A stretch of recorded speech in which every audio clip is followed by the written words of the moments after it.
خەڵک وەکو تۆ پیاوەکەی لە ماڵی داوە کە ئەچێتە سەرەوە تۆ ئەبینێ یەک هەناسە هەڵەکێشە سبەی ئێوارەکەی تەلاق دراوی ئاگان لێبێ سیارەیەکی کڕیوە ئاخر مۆدیل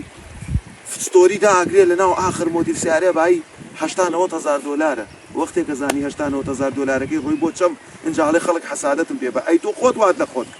خۆت ماڵی خۆتت کاول خۆت قڕت کردە سەر خۆتە. بسم الله الرحمن الرحيم الحمد لله رب العالمين وصلى الله وسلم وبارك على نبينا وعلى آله وصحبه أجمعين. نصيحتك هم بو خوم كزول جارتيايا توشي هلا بوما ونصيحتك يجبو براو خوشكي مسلماني خوم كآيتك يعقوب عليه الصلاة والسلام بيوسف فرميت لا تقصص رؤياك على إخوتك فيكيدوا لك كيدا. چیت یەکی لەم ئاەتە کاتێک یوسف خەوێک ئەبینێ بۆ باوکی خۆی ئەیگێڕێتەوە ئەفەرمێ لا تقصص رؤياك على إخوتك خەوەکەت نەگێڕێتەوە بۆ براکانت فيكيدوا لك كيدا. دوای پلانێکت بۆ دروست دەکەن إن الشيطان للإنسان عدو مبين. چونکە شەیطان بە درێژایی کاتی خۆی دوژمنێکی سەرسەختی مرۆڤەکانە بینی براتێکەدا بینی ژن و پیاوتێکەدا بینی دۆستەکان تێکەدا بینی شەریک و هاوپیشەکان تێکەدا بینی خزم و کەسوکار و عەشەت و بنەماڵە و دراوسەکان تێکەدا. جا ئەمە نەسیحەتێکە یەکەم شت بۆ خۆم و پاشا خۆت هەندێک شت هەیە ناشارێتەوە خی گەورە جوانێکی داوە پێت ناشارێتەوە دەوڵەمەنی داوە پێت ناشارێتەوە دینی داوە پێت ناشارێتەوە ماڵ و سەرۆت و سامانی داوە پێت ناشارێتەوە بەڵام ئەو خۆشیانەی کە لەزەتی لێ ئەەکەی زۆر جار باسی مەکە چکە بڕوات بێت زۆر بە زووی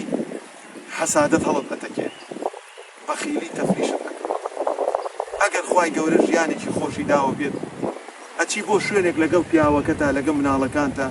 نانێکی خۆشە خۆی ئەی ناکەی لە خۆت سناپەکەی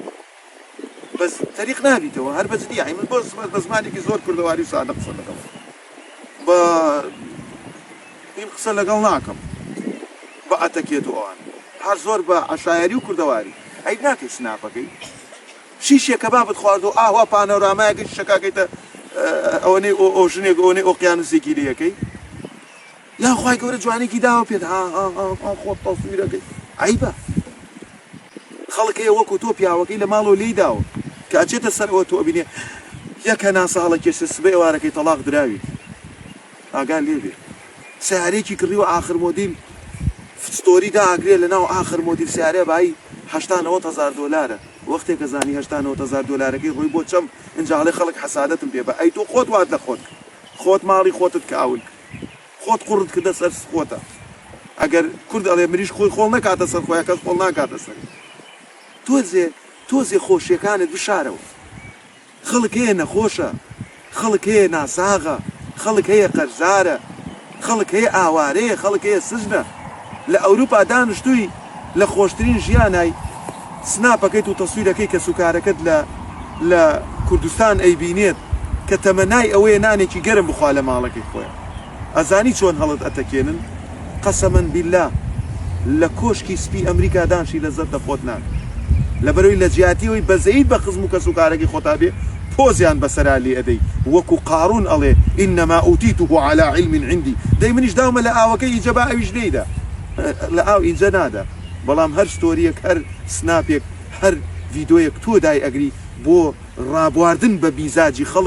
خەڵکی توانای نییە بگاتە تووە و ئیمانیشی ضعیف نییە بڵێ خوا دایەتی پێی لەوەیە ئەگەر ئیماندار بێ ذلك فضل الله يؤتيه من يشاء وفضل خوایە من ناتوانم لێی بسەنمەوە ئەگەریش بێ ئیمان و بێدین بێ ئەوە دۆزەخ جێیەتی و بەخوا تەمەنا بە دۆزەخ ناکەم بۆیە ئاگار لێ بێ هەندێ نەفسەیە نەخۆشە هەندێ نەفسەیە محتاجە هەندێ نەفسەیە بێکەسە هیچ کاتێ باسی ئازایەتی خۆت لای خەسێکی بێدەسەڵات مەکە هیچ کاسێ باسی دەوڵەمەنی و پارەداری خۆت لای کەسێکی فەقیر و هەژار و قەرزار مەکە هیچ کاتێ جوانی و ئەنتەریاتی خۆت لای کەسێکی چارەس داما و کە نەخۆشە کە خەڵک دێتە داوای لەبەرەوەی عیبەیەکیە دەیان جار پەشیمانە بنەوە نایخوازن ئاگار لە خۆت بێ عەزیزەکەم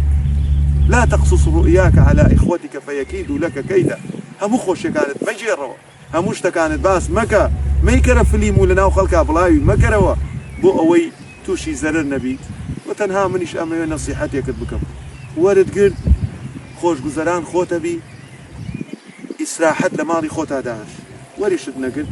وما على الرسول إلا البلاغ پێغەمبەران عليه الصلاة والسلام